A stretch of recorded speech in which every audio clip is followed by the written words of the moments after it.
یہ ہیں بدلو کی نشریات۔ لوگ چہروں پہ پردے گرائے ہوئے اپنے ہی شہر میں اجنبیت کے اندھے کنویں میں گرے جا رہے ہیں۔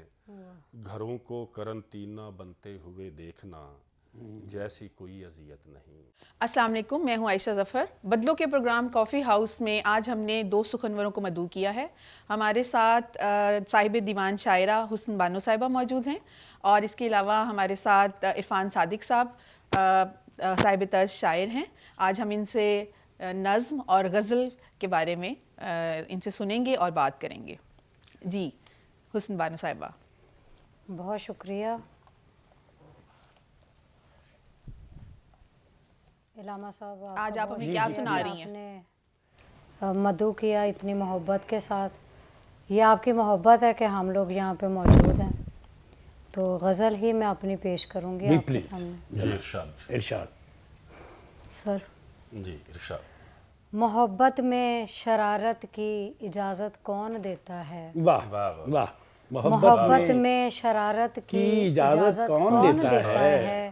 بتا اتنی سہولت کی اجازت کون دیتا ہے؟ واہ واہ۔ تجھے خود ہی یہاں یہ فیصلہ کرنا ہے سن لڑکی، تجھے خود ہی یہاں یہ فیصلہ کرنا ہے سن لڑکی، یہاں گھر سے محبت کی اجازت کون دیتا ہے؟ واہ واہ واہ واہ، بہت اچھا شعر، بہت اچھا شعر۔ تجھے خود ہی یہاں یہ فیصلہ کرنا ہے سن لڑکی، یہاں گھر سے محبت کی اجازت کون دیتا ہے؟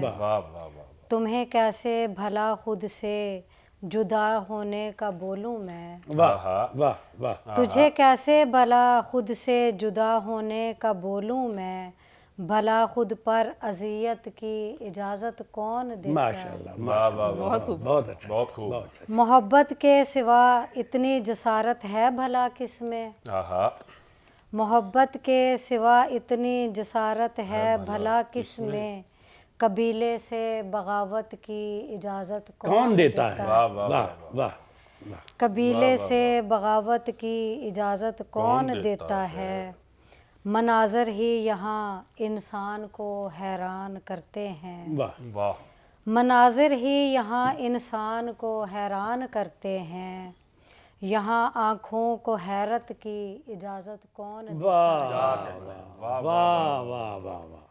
اور مقطع دیکھیے گا کہ تجھے سورج نکلنے تک میرے خوابوں میں رہنا ہے، تجھے سورج نکلنے تک میرے خوابوں میں رہنا ہے، بتا اس وقت ہجرت کی اجازت کون دیتا ہے؟ واہ، بہت خوبصورت۔ ذرا وہ منظر والا شعر ذرا۔ مناظر ہی یہاں انسان کو حیران کرتے ہیں، یہاں آنکھوں کو حیرت کی اجازت کون دیتا ہے؟ اور وہ شعر بھی اور ذرا یہ واقعی لڑکی محبت کی اجازت واقعی جو ہے وہ سوسائٹی نہیں دیتی ہے، تو بہت وہ خوبصورت ذرا آپ نے۔ سنائیے وہ۔ تجھے خود ہی یہاں یہ فیصلہ کرنا ہے سن لڑکی، یہاں گھر سے محبت کی اجازت کون دیتا ہے؟ واہ واہ۔ عرفان صادق صاحب دیکھیے، یہ غزل جو ہے یہ بالکل ایسے محسوس ہوتا ہے کہ میں، آپ میری بات کو کسی اور معنی میں نہ لیجیے گا کہ آپ نے کسی کا کو فالو کیا ہے یا اسے وہ تتبع جسے ہم کہتے ہیں، کہ لیکن ایسے لگ رہا ہے جیسے وہ ہماری ایک بہت اچھی شاعرہ تھی، خواتین کے حوالے سے ان کو فہمیدہ ریاض، اور فہمیدہ ریاض کے ساتھ ایک غزل کی بڑی اچھی ہماری شاعرہ تھی، وہ ایک ایکسیڈنٹ میں ان کا پروین شاکر، تو یہ پروین شاکر کی طرح کی۔ اچھا، اس میں خوبی آپ کی غزل کی جو مجھے نظر آئی ہے وہ ہے کہ ایک تو سہل ممتنع ہے، جی یعنی ایسا کلام ہے جو کہ سہل ہے لیکن کہنے میں مشکل ہوتا ہے، لیکن بہت معنی اس کے اندر چھپے ہوئے ہیں۔ ہاں، معنی بھی ہیں اس کے اندر، اور بہت سادگی ہے، جیسے وہ غالب کا ہے کہ دل ناداں تجھے ہوا کیا ہے۔ یہ دیکھیں نا کہ تجھے خود ہی فیصلہ کرنا ہے یہ لڑکی، علامہ صاحب میں سمجھتا بڑا ہوں اچھا کہ غزل جو ہم جناب عرفان صادق صاحب سے نظم سنتے ہیں. عائشہ نظم سنیں. جی بالکل. آج کل کے حوالے سے جو صورتحال ہے اس سے متعلق کوئی جو ہے نظم سنائیے جو کہ عکاسی کرتی ہو ہمارے جی اصل میں نا شاعری جو ہے، شاعر جو ہے اس کو معاشرے کی آنکھ کہا جاتا ہے. جی بالکل. جو کچھ وہ اپنے ارد گرد دیکھتا ہے، محسوس کرتا ہے، اس کو اپنے لفظوں میں ڈھالتا ہے. بے شک. تو یہ جس طرح کی آج ہمیں صورتحال سے ہم سارے گزر رہے ہیں، یہ اسی کو احاطہ کرتی ہوئی یہ نظم ہے. نظم کا عنوان ہے قرنطینہ. واہ واہ. یہ جب بڑے عروج پہ تھا قرنطینہ، بہار کا موسم تھا، اس سے یہ اس کا آغاز ہوتا ہے کہ بہاروں کے دن ہیں مگر شاہ چوں پر گلوں کی جگہ خوف دہکا ہوا ہے. واہ، خوف کا دہکنا. بہاروں کے دن ہیں مگر شاہ چوں پر گلوں کی جگہ خوف دہکا ہوا ہے. سبھی تتلیوں کے پروں پر ہواؤں نے سناٹا لکھا ہوا ہے. واہ واہ. خاموشی بدن کو کترتی چلی جا رہی ہے. ہواؤں میں ایک زہر ہے، سانس لیتے ہوئے ڈر رہے ہیں سب. واہ واہ. سبھی تتلیوں کے پروں پر ہواؤں نے سناٹا لکھا ہوا ہے. خاموشی بدن کو کترتی چلی جا رہی ہے. ہواؤں میں ایک زہر ہے، سانس لیتے ہوئے ڈر رہے ہیں سبھی. لوگ چہروں پہ پردے گرائے ہوئے اپنے ہی شہر میں اجنبیت کے اندھے کنویں میں گرے جا رہے ہیں. واہ واہ. لوگ چہروں پہ پردے گرائے ہوئے اپنے ہی شہر میں اجنبیت کے اندھے کنویں میں گرے جا رہے ہیں. گھروں کو قرنطینہ بنتے ہوئے دیکھنا جیسی کوئی اذیت نہیں. واہ واہ واہ. گھروں کو قرنطینہ بنتے ہوئے دیکھنا جیسی کوئی اذیت نہیں. یہ عجب بے بسی ہے، مسلسل کورونا سے مرنے کی اعداد بڑھتے چلے جا رہے ہیں. یہ عجب بے بسی ہے، مسلسل کورونا سے مرنے کی اعداد بڑھتے چلے جا رہے ہیں. عجب بے بسی ہے، دعاؤں کا کشکول تھامے ہوئے، واہ، اسم پڑھتے ہوئے، ورد کرتے ہوئے، واہ، اپنے گھر کی چھتوں پر اذان کی صدائیں لگاتے ہوئے اے خدا تھک گئے. واہ واہ. پھر پڑھیے. عجب بے بسی کیا ہے، بات ہے. واہ واہ واہ. دعاؤں کا کشکول تھامے ہوئے، اسم پڑھتے ہوئے، ورد کرتے ہوئے، اپنے گھر کی چھتوں پر اذان کی صدائیں لگاتے ہوئے اے خدا تھک گئے. واہ. اے خدا تھک گئے، خوف کی یہ فضا سر سے ٹلتی نہیں. ایسے لگتا ہے تنہائیوں کی صلیبوں پہ لٹکے ہوئے اپنے مرنے کا اعلان ہونے کو ہے. واہ واہ واہ. اپنے مرنے کا اعلان ہونے کو ہے. بہت ہی بہت اچھی نظم ہے، بہت اچھی نظم. بہت شکریہ. دیکھیے اس میں وہ کہ تتلیوں کے پروں پر ہواؤں نے سناٹا لکھا. ہواؤں نے سناٹا لکھا ہے. آپ اندازہ لگائیں کہ کیا مصرع ہے. اور وہ جو آخر میں جو آپ نے جو اپنے گھر کی چھتوں پر اذان کی صدائیں لگاتے. بالکل. آپ نے تقریباً اپنی اس نظم میں وہ ساری کی ساری جو صورتحال معاشرے میں ہم لوگوں نے محسوس کی اس کو جو ہے وہ آپ نے بند کر دیا. ماسک والا جو تھا کہ اجنبیت کے اندھے کنویں میں گرے جا رہے ہیں، یعنی کہ ہم ایک دوسرے کو پہچان نہیں پا رہے. وہ سامنے سے گزرتے ہیں، وہ ماسک ہے، وہ ماسک ہے، وہ اجنبیت ہے. اجنبیت کے اندھے کنویں میں اس بیماری نے، اس خوف نے ہمیں اس طرح سے کر دیا کہ ہم ہاتھ نہیں ملاتے. اپنے ہی گھروں میں ہم قرنطین ہو گئے ہیں، یعنی کہ ہمارے گھر ہی قرنطینہ سینٹر بنے ہوئے ہیں نا جی. تو ہم اس سے باہر نہیں جا رہے.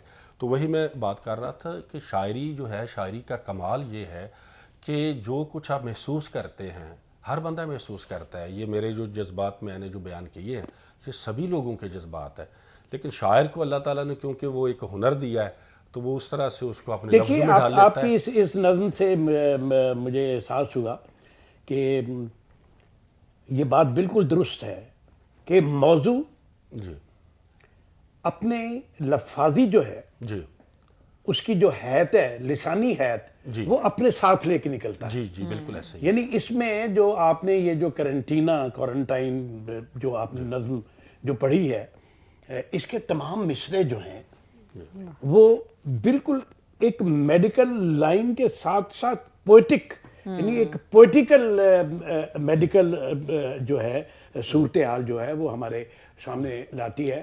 جیسے پولیٹیکل نظم جو ہوتی ہے وہ سیاست کے ساتھ وہ پولیٹیکل ایٹماسفیئر کے اندر اپنا پوئٹک اظہار کرتی ہے. اس میں پوئٹک رویے آتے ہیں, جیسے فیض صاحب کی نظمیں, ہاں سیاسی نظمیں, سیاسی نظمیں ہوتی ہیں ان کی, لیکن ان کا جو روبان اور سیاست کو لہجہ ہے وہ پوئٹک ہے. اسی طرح یہ جو آپ کی نظم ہے ایسی خوبصورت نظم ہے یہ قرنطینہ, اور اس کے اندر جو اپنا پوئٹک دیکھیں نا, وہ میں نے جیسے آپ کو کہا کہ تتلیوں کے پروں پر سناٹا لکھا ہوا ہے, اور اس میں اتنے زیادہ میٹافورز یوز کر رہے ہیں.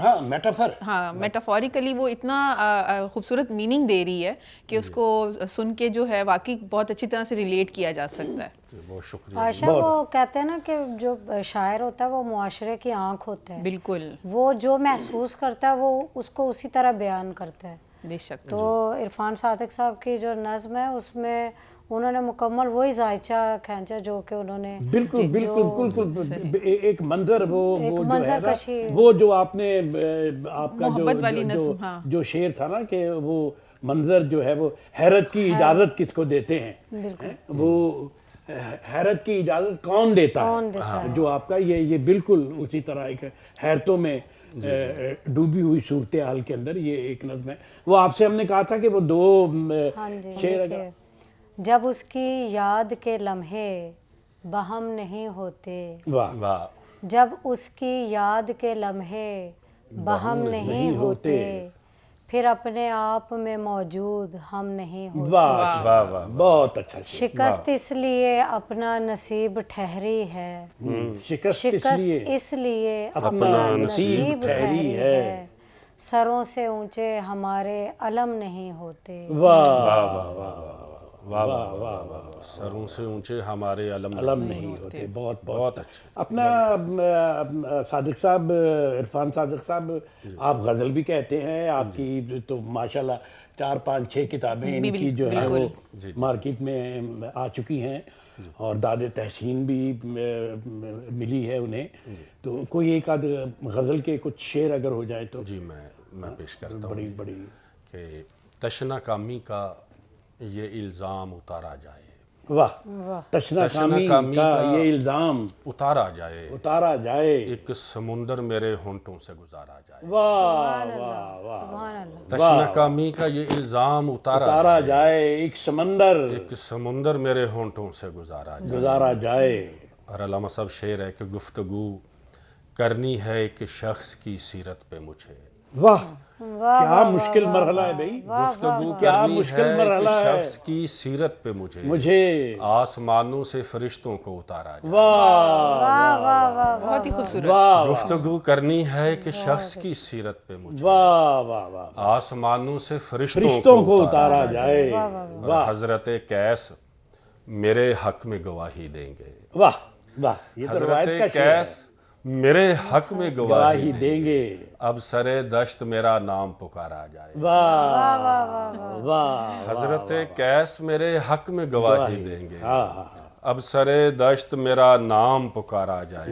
اور زندگی تو گوارا ہے مگر اس کے بغیر. واہ واہ, زندگی تو گوارا ہے مگر اس کے بغیر مسئلہ یہ ہے تجھے کیسے گزارا جائے. واہ واہ واہ, زندگی تو گوارا ہے سبحان اللہ, مگر اس کے بغیر مسئلہ یہ ہے تجھے کیسے گزارا جائے. واہ, اپنے گھونگھٹ میں وہ ایک جھنگ لیے بیٹھی ہے. ماشاءاللہ ماشاءاللہ, اپنے گھونگھٹ میں وہ ایک جھنگ لیے بیٹھی ہے. اس کی جانب بھی کوئی تخت ہزارہ جائے. واہ واہ واہ, اس کی جانب بھی کوئی تخت ہزارہ جائے. کیا آپ نے پنجاب کی ایک پوری کی پوری داستان جو ہے وہ اس شعر میں اپنے گھونگھٹ میں وہ ایک جھنگ لیے بیٹھی ہے. ہیر اور رانجھا کا اس کی جانب بھی کوئی تخت ہزارہ جائے.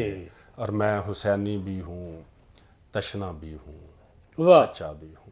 واہ, میں حسینی بھی ہوں, تشنا بھی ہوں, سچا بھی ہوں. مجھ کو پانی سے بہت دور نہ مارا جائے. واہ واہ. اچھا, آپ کے خیال میں پانی سے بہت دور نہ مارا جائے. اور آخری شعر ہے کہ کب تلک اس پہ رہوں گا میں لٹکتا عرفان. واہ, کب تلک اس پہ رہوں گا میں لٹکتا عرفان، مجھ کو احساس کی سولی سے اتارا جائے، واہ واہ واہ، مجھ کو احساس کی سولی سے اتارا جائے، واہ، تشنا کامی کا یہ الزام اتارا جائے، ایک سمندر میرے ہونٹوں سے گزارا جائے۔ وہ قیس والا شعر ذرا، حضرت قیس میرے حق میں گواہی دیں گے، واہ اب سرے دشت میرا نام پکارا جائے، واہ اب سرے دشت میرا نام پکارا جائے۔ واہ واہ، وہ جنگ والا شعر ذرا دوبارہ سن۔ ہاں، اپنے گھونگھٹ میں وہ ایک جھنگ لیے بیٹھی ہے، اپنے گھونگھٹ میں وہ ایک جھنگ لیے بیٹھی ہے، اس کی جانب بھی کوئی تخت ہزارہ جائے۔ اچھا، یہ شاعری میں اگر آپ دیکھیں تو سم ہاؤ چیزیں ہمیں ایگزیجریٹڈ بھی نظر آتی ہیں، جیسے آپ نے ایک بڑا اچھا شعر پڑھا کہ زندگی اب اس کے بغیر کیسے گزاری جائے، لیکن عام حالات میں ہم دیکھتے ہیں تو ہمیں یہی سننے کو ملتا ہے کہ زندگی کا کام گزرنا ہے، وہ گزرتی جاتی ہے، تو اس کو ریلیٹ ہم کیسے پھر شاعری سے اس کو کر سکتے ہیں؟ عائشہ، بات یہ ہے کہ یہ جو فنون لطیفہ ہیں جی، ان کا تعلق انسان کے تخلیقی ذہن سے ہے، انسان کے جو آدمی جو ایک اس کے اندر ایک تخلیقی احساس ہے، تو جب آپ تخلیقی آپ دیکھیں ایک مصور جب تصویر بناتا ہے تو وہ اس کے اندر اپنے طور پہ دنیا کی تمام خوبصورتیاں جو ہے اس کے اندر سمیٹ لینا چاہتا ہے۔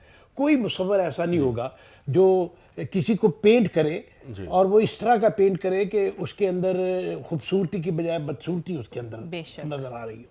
اسی طرح جو مصور جو ہیں وہ اپنا منظر جو ہے وہ پیش کرتے ہیں تو وہ منظر خوبصورت سے خوبصورت بنا کے پیش کرتے ہیں۔ داستانیں جو ہیں، داستانیں بھی جو ہیں وہ اوریجنل زندگی سے فرار، یعنی آرٹ جو ہے وہ انسان کو جو اس کی معروضی زندگی ہے اس سے بھی ملاتا ہے، لیکن جب کبھی کبھار وہ اس کی معروضی زندگی سے اسے فرار کے راستے بھی جو ہے وہ بھی آرٹ اس کو مدد کرتا ہے، فرار کے راستے یہ بھی بڑا ضروری بھی دیتا ہے، تخیلات جو ہیں یہ بھی تخیل۔ تو اس میں ظاہر ہے کہ جب شاعر دیکھیں نا، اب وہ یہ شاعری ہے نا کہ فرہاد نے جو ہے وہ اپنے بیلچے سے نہر کھول دیتی تھی، it's a poetry, it's poetic, اور اس طرح یہ ہوتا ہے۔ بہرحال ویسے بھی یہ اپنی اپنی فیلنگز ہوتی ہے نا، جیسے آپ نے بات کی کہ زندگی کیسے گزاری جائے، تو یہ بے شمار لوگوں کے تجربات ہیں۔ کچھ لوگ ایسے ہیں جن کو واقعی ایسا محسوس ہوتا ہے، حقیقت میں بھی ایسا محسوس ہوتا ہے کہ جیسے زندگی رک گئی ہے۔ ابھی بیٹھے ہوئے علامہ صاحب ایک واقعہ سنا رہے تھے، تو کچھ لوگ آپ کی زندگی میں اتنے ضروری ہو جاتے ہیں کہ جب وہ آپ کی زندگی سے نکلتے ہیں تو کچھ عرصے کے لیے واقعی آپ کو ایسے لگتا ہے کہ زندگی کیسے گزاری جائے۔ بالکل، تو پھر وہ ساری چیزیں جو ہیں جو انسان کے ارد گرد ہیں، اس کا ماحول ہے، اس کے جو رشتے ہیں، وہ پھر واپس آہستہ آہستہ اس کو کھینچ کر لاتے ہیں۔ اور کچھ لوگ ایسے بھی ہیں جیسے ابھی آپ نے بات کی کہ نہیں ٹھیک ہے یار وہ جو چلا گیا چھوڑے اس کو، زندگی کا کام ہے چلتے رہنا۔ تو یہ اپنی اپنی فیلنگز ہیں، آپ کس طرح سے زندگی کو دیکھتے ہیں، کیسے محسوس کرتے ہیں، اور اس بندے کا آپ کی زندگی میں کتنا رول ہے۔ تو لیکن شاعر کا کام ہی شاید یہی ہے کہ وہ ہر طرح کے جو احساسات ہیں وہ ان کو بیان کرے اور اس کو لے کر۔ انسان بھی تو شاعر ہے نا، اور شاعر جو ہے وہ ظاہر ہے کہ پورے 24 گھنٹے ہیں وہ ایک طرح کے احساس میں تو نہیں رہ سکتا، اس کو غصہ بھی آتا ہے، اس کو پیار بھی آتا ہے، اس کی مصروفیات بھی ہیں۔ تو وہ جس طرح کی وہ کیفیات ہوتی ہیں اسی طرح کی کیفیات اس کے اشعار میں ڈھلتی ہیں۔ تو اس میں محبت کی شاعری بھی ہوتی ہے، اس میں ہجر کی شاعری بھی ہوتی ہے، اس میں ہمارے روزگار کے مسائل ہیں۔ مثلا ایک مجھے ایسی شعر یاد آ گیا کہ اسی کی اپنی بیٹی کی ہتھیلی خشک رہتی ہے، اسی کی اپنی بیٹی کی ہتھیلی خشک رہتی ہے، جو بوڑھا دھوپ میں دن بھر ہنا تقسیم کرتا ہے۔ بہت ہی خوبصورت، جو بوڑھا دھوپ میں دن بھر ہنا۔ تو یہ ہمارا جو ہے اس طرح کا جو ایک تعلق ہے، شاعر جب یہ محسوس کرتا ہے تو وہ یہ بھی لکھتا ہے، اور دوسری طرف زندگی کیسی گزاری جائے وہ بھی لکھتا ہے۔ تو شاعر کیونکہ مکمل جو ہے وہ پوری زندگی کو دیکھتا ہے، یہ اللہ تعالیٰ کی طرف سے اس کو ہنر دیا ہوا ہے۔ حالانکہ محسوس تو سارے کرتے ہیں علامہ صاحب کس طرح سے آپ نے کرنا ہے، لیکن یہ لفظوں کا یہ واقعی کروڑوں میں جو ہیں وہ چند لوگ جو اللہ تعالیٰ نے یہ ودیت کیا ہوتا ہے، اور ہر شاعر اپنی اس کیپیسٹی کے مطابق وہ لکھتا ہے۔ تو یہ ایسے ہی سلسلہ اجازت چلتا لی ہے۔ جائے۔ بہت بالکل، اتنا مزے کی شاعری آج سننے کو ملی اور اتنا ہم نے لطف اٹھایا۔ آپ لوگوں کا بہت شکریہ کہ آپ ہمارے پروگرام میں آئے، اور بے شک شاعری جو ہے یقیناً میں آپ کی بات سے متفق ہوں کہ وہ معاشرے کی ایک آنکھ ہوتی ہے، اور اس ٹائم ہمیں بڑی ضرورت ہے کہ جو نئے موضوعات ہیں معاشرے کا احاطہ کرتے ہوئے ان پہ زیادہ سے زیادہ بات کر سکیں، تاکہ لوگوں تک ایک جو ہے لائٹر وے میں بات جو ہے وہ پہنچ سکے۔ ناظرین ہمیں اجازت دیجیے، امید ہے آپ کو ہمارا آج کا پروگرام پسند آیا ہوگا۔ بدلو کے چینل کو سبسکرائب کرنا مت بھولیے گا، اگلے ہفتے پھر حاضر ہوں گے۔ بہت شکریہ، اللہ حافظ۔ یہ ہیں بدلو کی نشریات۔